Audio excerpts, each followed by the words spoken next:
Muy buenas noches, amigos y amigas televidentes. Hoy es viernes 3 de mayo de 2019. Estamos en vivo a través del Facebook de Canal 33. El tema de esta noche lo hemos abordado ya varias veces aquí en Sin Su Permiso. Nos referimos a los embarazos en niñas y adolescentes, una situación que según estadísticas no cesa y exige, por tanto, que los que generamos opinión mantengamos vigente el tema hasta conseguir que las autoridades de Estado tomen una acción inmediata y efectiva para educar sexualmente a niños y jóvenes. Nuestros invitados de este viernes son Ondina Castillo, especialista de género y juventud de UNFA, y Adolfo Vidal, gerente de influencia de Plan Internacional El Salvador. Como es costumbre, vamos a tener la sección de la opinión de Lorena Mendoza, que trata sobre el estilo que debe asumir Nayib Bukele cuando sea juramentado presidente de la República. Bienvenidos a Sin Su Permiso. Le doy paso a Lorena Mendoza.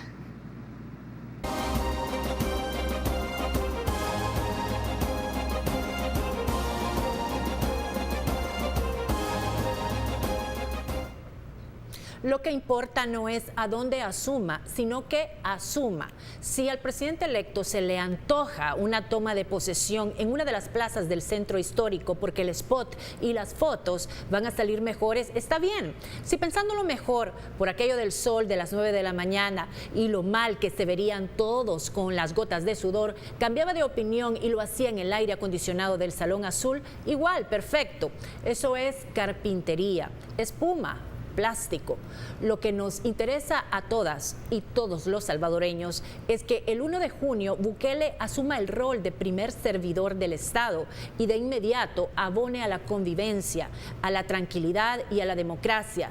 Para hacerlo, tiene que renunciar a algunas tentaciones, como la de iniciar una cacería de brujas de sus contrincantes políticos, de aquellos que lo han criticado ejerciendo su derecho desde los medios de comunicación, y escuchar principalmente a los que piensan de manera distinta. Los grandes problemas de corrupción y saqueo que conmovieron a nuestro país en este siglo comenzaron porque dos expresidentes decidieron gobernar para una facción, para un grupo, para una argolla. Asuma, presidente, hágalo a donde prefiera, pero acto seguido gobierne para todos, con espíritu de servicio y sin espíritu de campaña.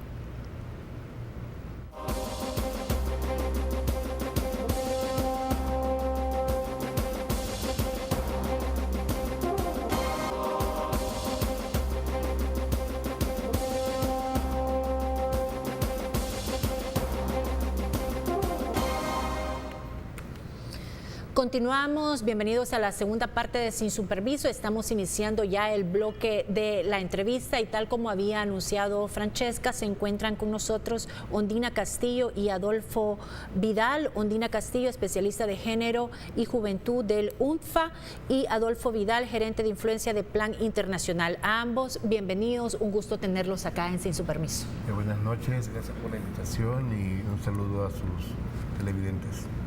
Gracias.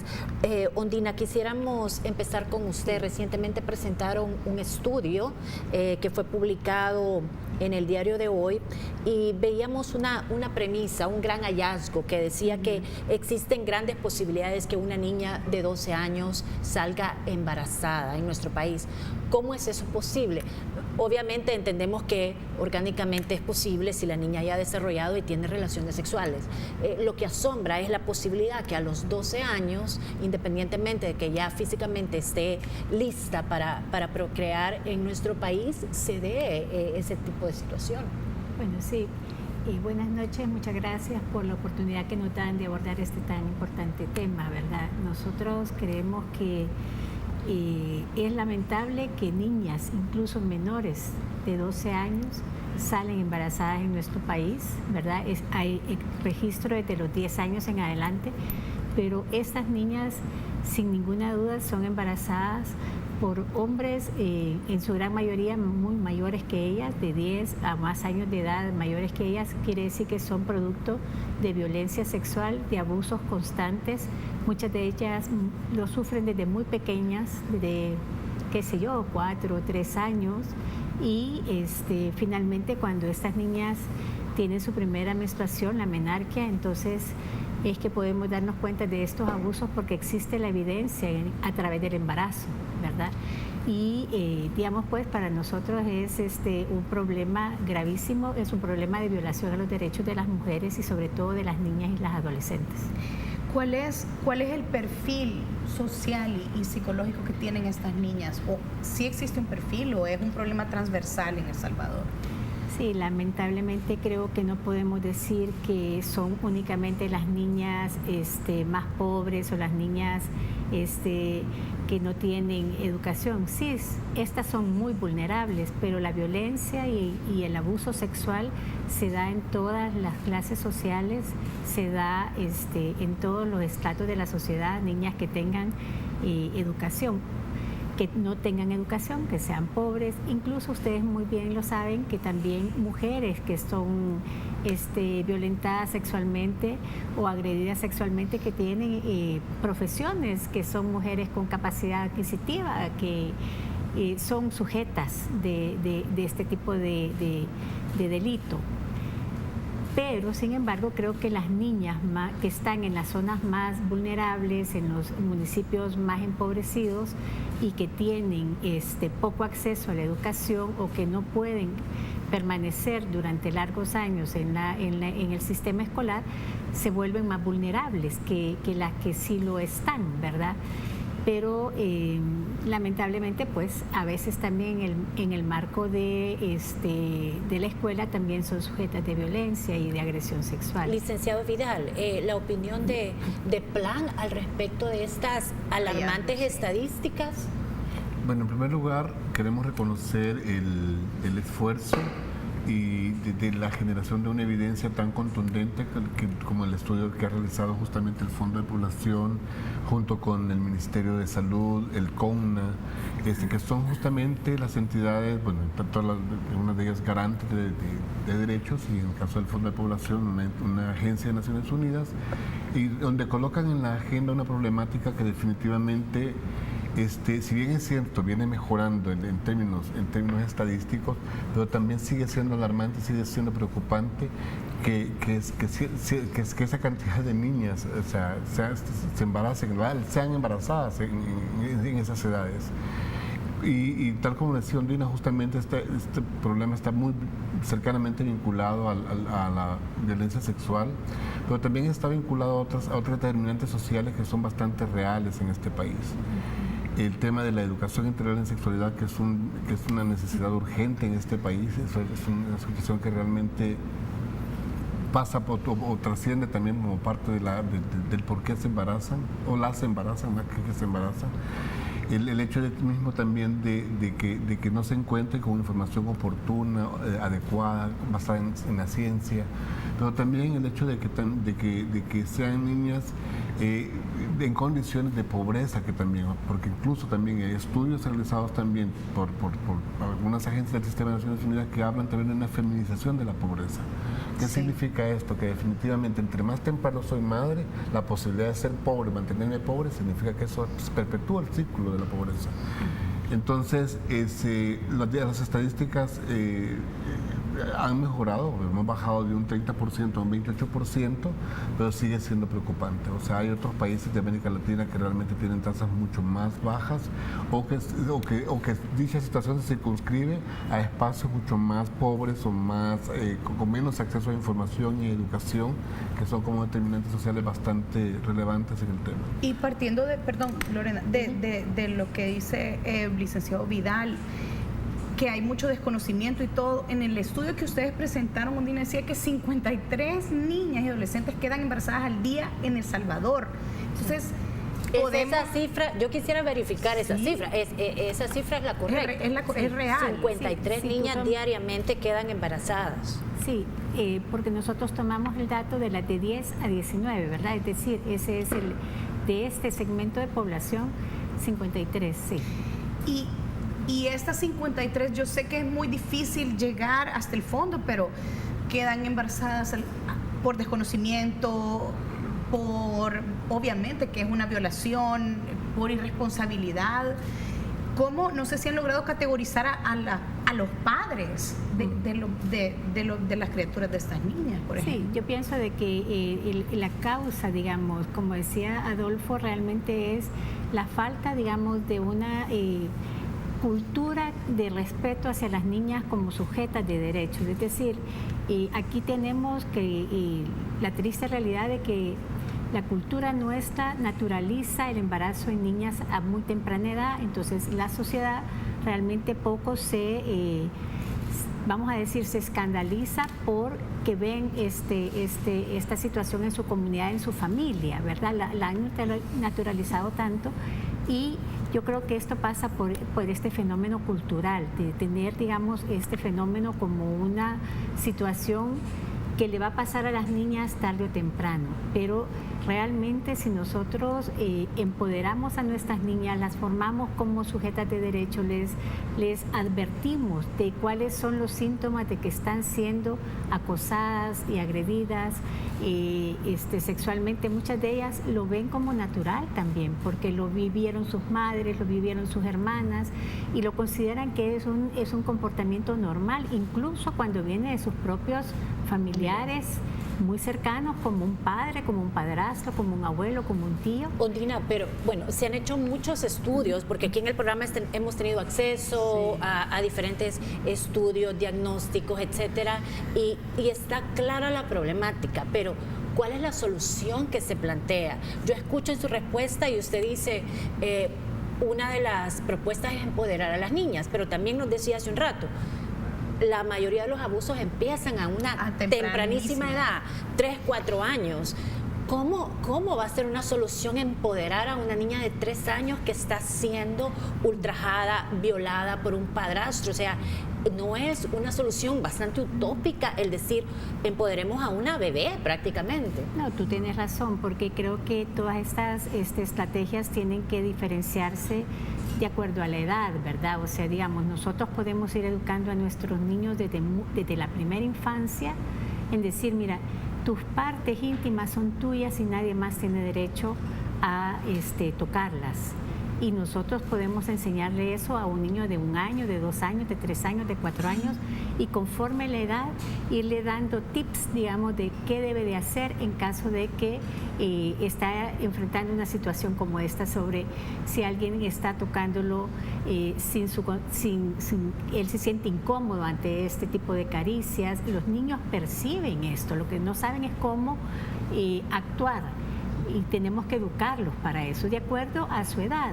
Y yo creo que también tenemos que educar a nuestros, a los hombres, a los jóvenes, a los niños en el respeto y en una cultura de, digamos, de donde las niñas tienen el derecho a ser respetadas también. Es decir, también tenemos que trabajar con hombres y con los jóvenes y sobre todo los niños, para crear una cultura diferente donde los hombres aprendan a respetar a las mujeres y a las niñas enseñarlas. Como decía Adolfo, la educación integral de la sexualidad es un enfoque de una serie de contenidos donde vamos a enseñarle a las mujeres a cuidarse a sí mismas, pero también vamos a enseñarle a los varones a respetar y a cuidar. Es decir, son contenidos complementarios, pero sobre todo que buscan Adolfo, el respeto creo que quería de las personas. comentar algo más antes de ir al corte comercial. Algo súper relevante, miren, en hablando de cómo se va a solucionar esto, aquí en cualquier parte del mundo, y a mí me encanta porque en plan ya no hablamos justamente de relaciones de género, sino de transformación de las relaciones de género. ¿Qué significa transformar las relaciones de género? Una cosa es empoderar a las niñas y otra cosa es también generar los cambios en las condiciones, también en el entorno social. Yo puedo generar mucho poder en una niña, pero si el entorno social es tan opresivo o el abusador es su padre, o donde la desigualdad es tremendamente grande, definitivamente eso no va a ser posible. Entonces, una cosa es el poder de las niñas y otra cosa es que es tu condición, y otra es el entorno, que es la condición. Cuando logramos hacer el match entre ambos, y cuando hablo de la condición también hablo de construir unas masculinidades distintas, ¿no? Masculinidades que reconozcan los derechos de las niñas y las mujeres, pero que además sean masculinidades que también se comprometan con la protección de las niñas y niños. Ustedes Tengo que ir a la pausa. Perdón. Con esa pregunta volvemos. Bueno. Vamos a un corte comercial, ya regresamos.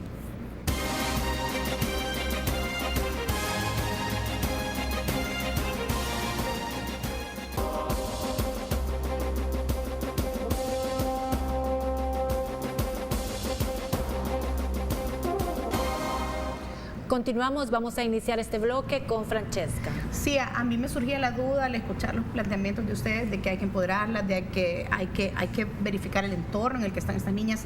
Si hay algún tipo de seguimiento que dan ustedes como organismos cuando las niñas ya son madres, cuando ya tienen a la criatura en brazos, ¿qué tipo de seguimiento se le dan o cómo evalúan el trato que el Estado le da a estas niñas? Porque obviamente debería ser un trato diferenciado al de una mujer que es madre.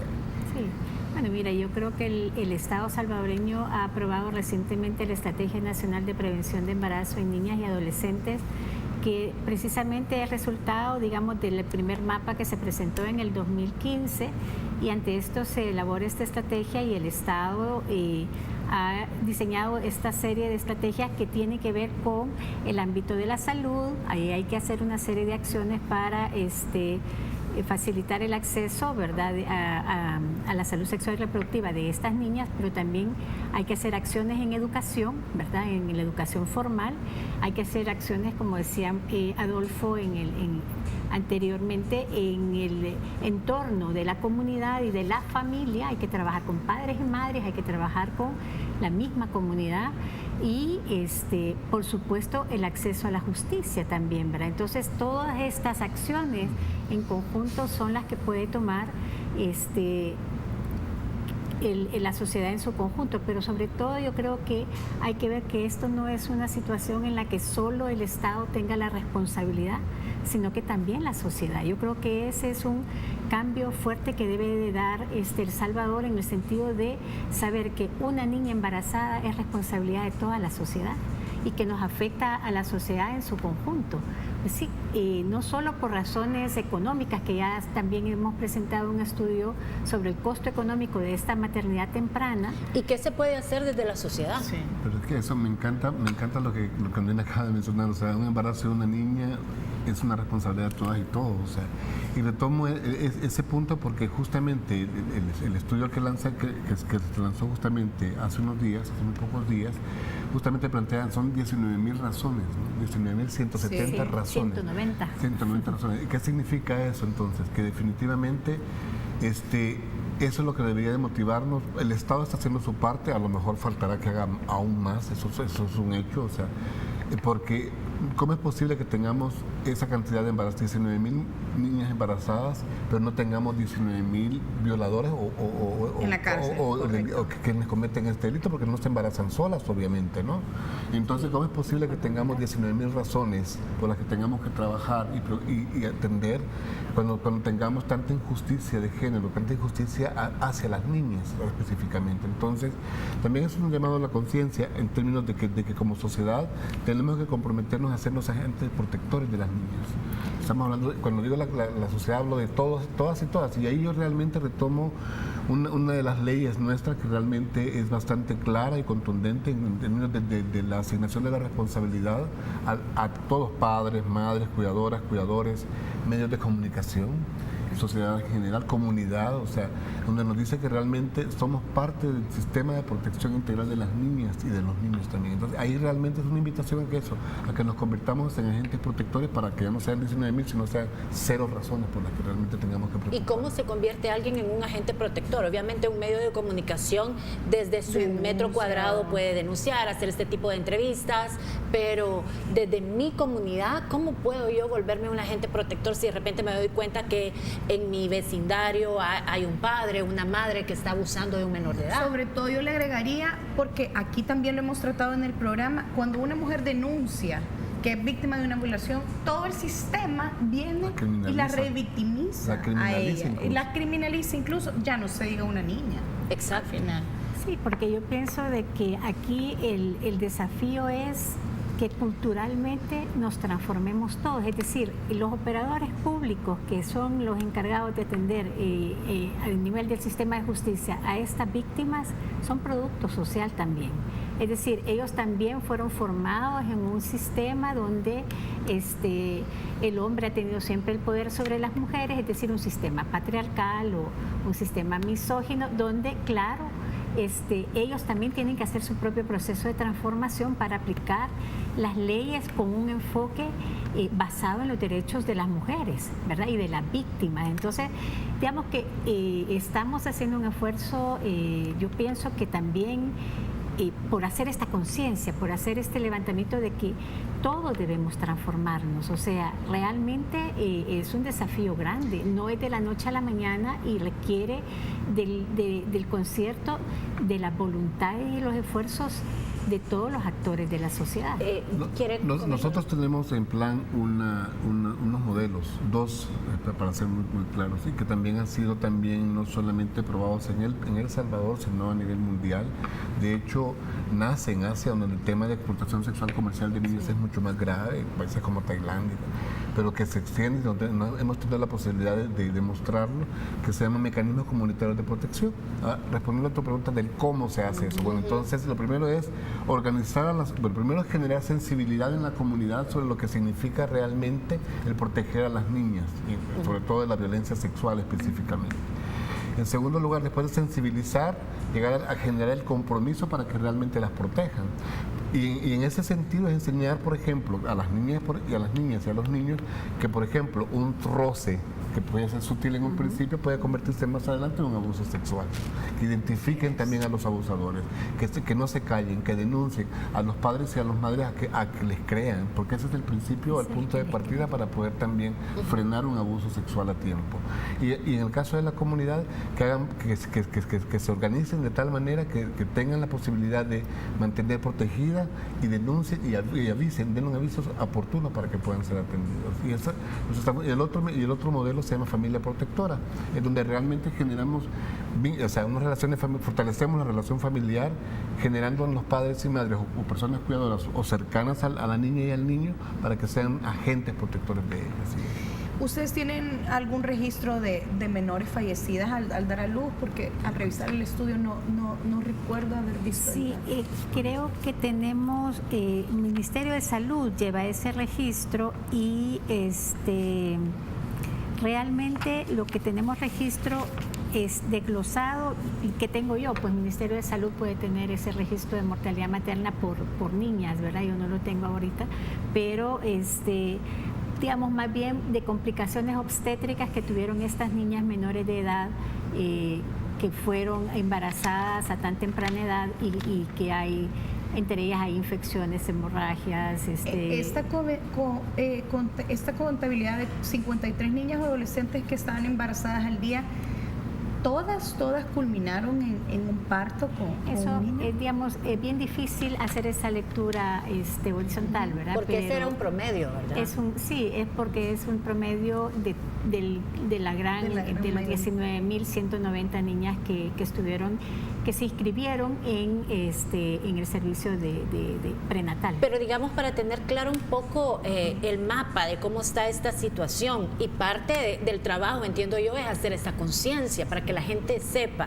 digamos, tal vez no tenemos el dato exacto, pero un porcentaje de estas niñas menores de que 14, 15 años que salen embarazadas y que fallecen. ¿Saben ustedes? Hay una relación directa entre la mortalidad materna y el embarazo temprano, una relación directa. Se dice que más del 30% de las mujeres que mueren son justamente niñas y adolescentes, porque entre más temprano es el embarazo, mayor es el riesgo, simple y sencillamente porque el cuerpo de las niñas no está preparado justamente para ser madre, no está preparado para albergar en su útero una criatura. ¿Y el Estado da algún tipo de seguimiento a estos embarazos que, digamos, son especiales porque son de menores de edad? ¿Saben ustedes si tienen un trato especial de controles y que llevan? Hay protocolos porque son embarazos de alto riesgo en sí mismos, ya hay. También hay leyes y normativas, o sea, en términos de educación, que por ejemplo ninguna niña debe abandonar la escuela. Sin embargo, aunque eso exista, hay que reconocer de que el tema de la expulsión o la autoexpulsión no se da porque la escuela la ha hecho, sino que también porque el entorno sigue siendo también muy en contra, la estigmatiza, la señala, la margina, la segrega, y sobre todo el hecho de que también le genera a ella la culpa, ¿no? Y toda esta segregación que se da o esta marginación también imagino que ustedes saben si la menor al final del día no lleva sus controles de embarazo. Sí, yo creo que normales. el Ministerio de Salud tiene un sistema de seguimiento a los casos de maternidad, digamos, y de controles prenatales muy sistemático. Una vez la han captado a la niña en la unidad de salud, ¿verdad? Una vez la captan, hay un seguimiento, digamos, periódico y muy cercano, porque el sistema es muy cercano a la comunidad, ¿verdad? Yo creo que ahí el gran desafío que tenemos nosotros es la prevención de los embarazos, ¿verdad? Es decir, que estas niñas no se embaracen. Ese es el... Vamos a la última pausa comercial, en breve regresamos. Bueno,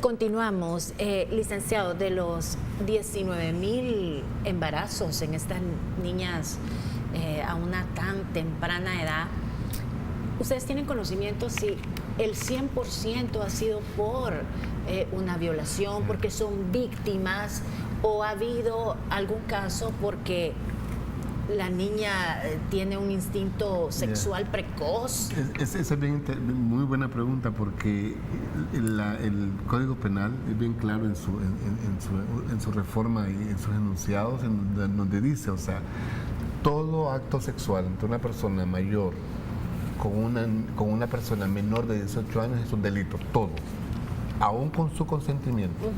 Si es abajo entre los 15 y los 18 años, que se llama estupro, y tiene también, es considerado como delito penal, una sentencia, una sanción. Y si es abajo de los 10 años, aún con su consentimiento, se llama violación sexual. Ahora, es bien interesante, y justamente lo hablábamos con Odile antes de entrar, el hecho de que ¿por qué se dice que el embarazo a temprana edad también es forzado, como el matrimonio también lo era antes de que la reforma del Código de Familia era forzado?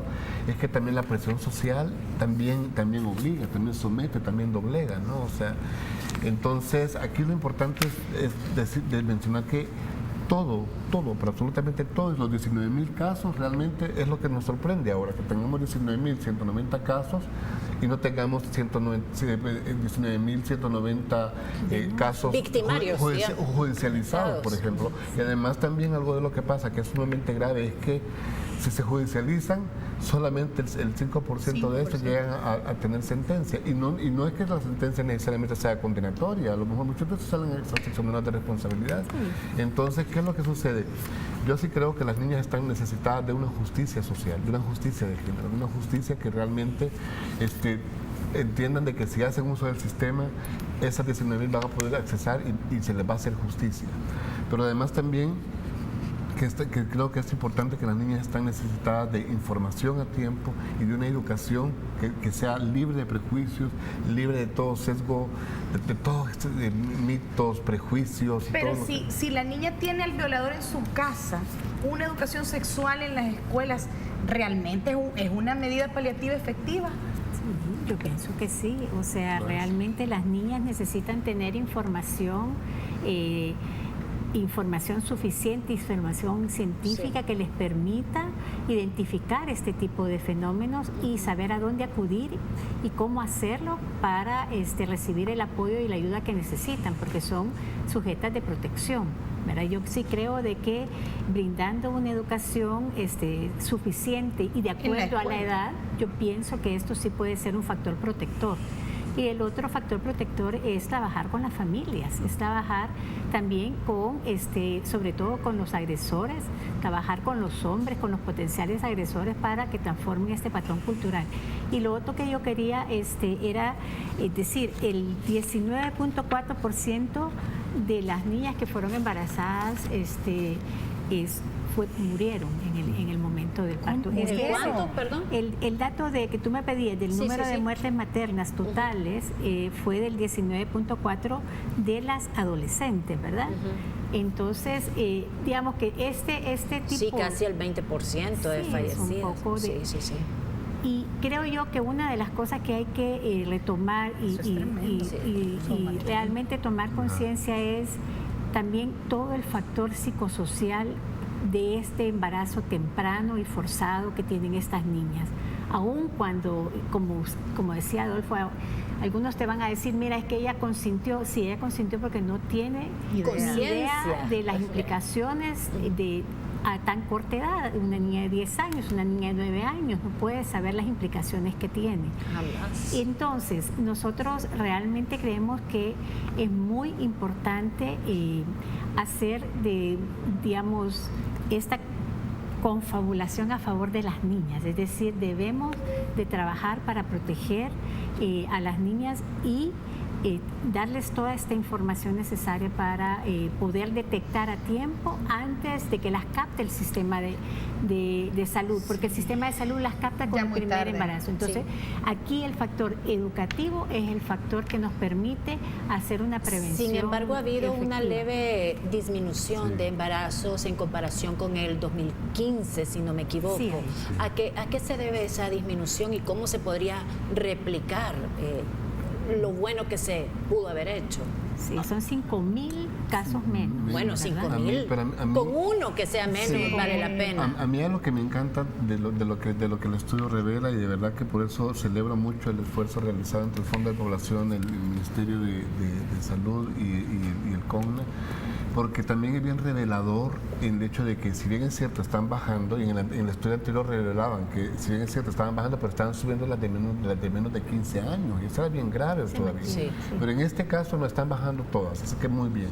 Pues por una cosa que me parece súper interesante, es que el nivel de denuncias ha aumentado. Eso lo dice el estudio. Sí. Se ha incrementado. Eso significa entonces que también estamos generando conciencia. Entonces, solo una cosa para ayudar. ¿Cómo están denunciando? ¿Cómo está subiendo ese nivel de denuncia? Porque alguien nos puede estar viendo. ¿A dónde se denuncia? Sí, bueno, yo pienso de que tú puedes denunciar ante la Junta de Protección que tiene el CONNA a nivel de los departamentos. Pero el estudio de no todo el dice, país. bueno, están denunciando a través de un número telefónico, la PNC, de llegar a las alcaldías. No, nosotros hemos hecho un análisis de registros, de registros administrativos, ¿verdad? Es con base a los registros administrativos, no es una investigación, digamos. Sí, pero bueno, el gran hallazgo es que hay denuncias, y eso es lo que hay que potenciar. Y hay denuncia ante el IML, ¿verdad? Porque digamos que el dato es muy robusto, porque es del Instituto de Medicina Legal, ¿verdad? Exacto. nosotros sí tenemos tenido estudios cualitativos donde nos revelan en dónde denuncian y qué es lo que buscan también en ¿Y dónde están denuncia. denunciando? Policía Nacional Civil. Exacto. Una puerta Ahí de entrada. tendría que ser. Pero el mandato, pero ojo, porque los mandatos son distintos, ¿no? Porque, por ejemplo, Fiscalía y Policía persiguen el delito, pero no protegen. Licenciado, pero para entender, la menor no va a denunciar, porque una niña de 10 años no va a la policía. La niña lo que tiene que aprender es ¿Quién está denunciando? A identificar el abuso. Es la mamá la que le está creyendo a la niña y dice, ok, hija, o una vamos maestra, a la PNC. o una vecina, Perfecto. alguien tiene que ser soporte. Entonces ahí es donde está, volvámonos familia o comunidad protectora, y si alguien levanta la mano, una niña levanta la mano, acompañémosla a hacer la denuncia. Sí. Y aunque la niña no levante la mano, porque nosotros como adultos tenemos la responsabilidad de detectar también este tipo de abusos y debemos de actuar ante el conocimiento aún el abuso, aún la agresión sexual, la violación. O sea, nosotros debemos de, como adultos, ser los protectores y si detectamos un caso, hay que pasarlo, hay que dar el aviso, hay que hacer la denuncia ante la Junta de Protección, ante la Fiscalía, ante la Policía Nacional Civil, ante la dirección de un centro escolar, ante un maestro, o sea, hay múltiples puertas de acceso, digamos. También el 126 del ISDEMU recibe denuncias, digamos, hay muchas, digamos, ventanillas para denunciar. Lo importante que me parece a mí es esta responsabilidad social que debe de existir. Sacar del ámbito de la familia la responsabilidad de lo que pasa adentro de la casa. Es decir, si nosotros sabemos que dentro de un hogar sucede algo, hay que denunciarlo y no podemos hacerlo pasar desapercibido, ¿verdad? Es decir, tenemos que actuar. Y yo entiendo, ¿verdad? En el caso del país, la situación de seguridad a veces limita que esto se pueda hacer. pero tenemos que buscar los mecanismos para que estas niñas no sigan siendo violentadas. Ya sabemos que entre el 2015 y el 2019 son 65.000 casos de niñas embarazadas. Es decir, y cada año se suma, y debemos realmente de tomar conciencia que esto tiene un impacto social, pero también un impacto económico para nuestra sociedad. Y sobre todo lo que yo les quería comentar es el impacto psicosocial que tiene en esta niña que ha sufrido un embarazo forzado a tan temprana edad. Tiene unas consecuencias no solo psicológicas, sino también emocionales en toda su vida como adulta también. ¿Será posible que esta mujer vuelva a vivir tranquilamente, digamos, su desarrollo integral, su sexualidad? Nos queda un minuto para finalizar y bueno, si usted gusta, igual quería aprovechar para que nos dijeran si hay algún proyecto que tienen con este gobierno y que es importante que el próximo continúe. Y cerramos con su mensaje, bueno, licenciado. yo creo que lo relevante de lo que de esta gestión está dejándole al siguiente gobierno es justamente la instalación de un sistema de protección de la niñez que tiene que seguir siendo fortalecido, que tiene que hacerse funcionar como sistema, y que en el sistema justamente está la respuesta para que realmente estos 19.000 casos no ocurran más, para que estos y otros casos también de otro tipo de vulneración de derechos no ocurran. Creo de que es un legado que no únicamente se da por una gestión gubernamental, sino que también se da por un decreto de ley, que es la LEPINA, que es realmente la que justamente define y diseña todo un sistema de protección de la niñez. Y es justamente esa es la respuesta. Miren, no lo digo yo, o sea, yo no me canso siempre de mencionar que Marta Santos, justamente la secretaria de Naciones Unidas para la Violencia contra la Niñez, dice, o sea, el Estado salvadoreño, el gobierno del Estado, el país de El Salvador tiene una de las mejores leyes de infancia. Pero hasta que no funcione como sistema, eso no va a ser efectivo. Entonces, eso yo creo que es lo que le tocará al nuevo gobierno, o sea, hacer funcionar el sistema como sistema, esos sistemas y los sistemas, todos los demás, el de protección social, todos los sistemas. Bueno, les agradecemos, Lorena, a ambos. Yo pienso que es importante que el próximo gobierno siga realmente impulsando la Estrategia Nacional de Prevención de Embarazo y Adolescencia, que tiene un horizonte de actividades hasta el 2027 y que realmente es interinstitucional y es una buena herramienta para la prevención de los embarazos. Bueno, les agradecemos a ambos que nos hayan acompañado esta noche tocando un tema tan importante para nuestro país y para la futura generación. Gracias a ustedes por colocarlo en la agenda. Gracias, Checa, gracias. Buenas noches, gracias, Lorena. A ustedes, gracias por su sintonía, que descansen, que pasen un feliz fin de semana. Los esperamos el próximo martes.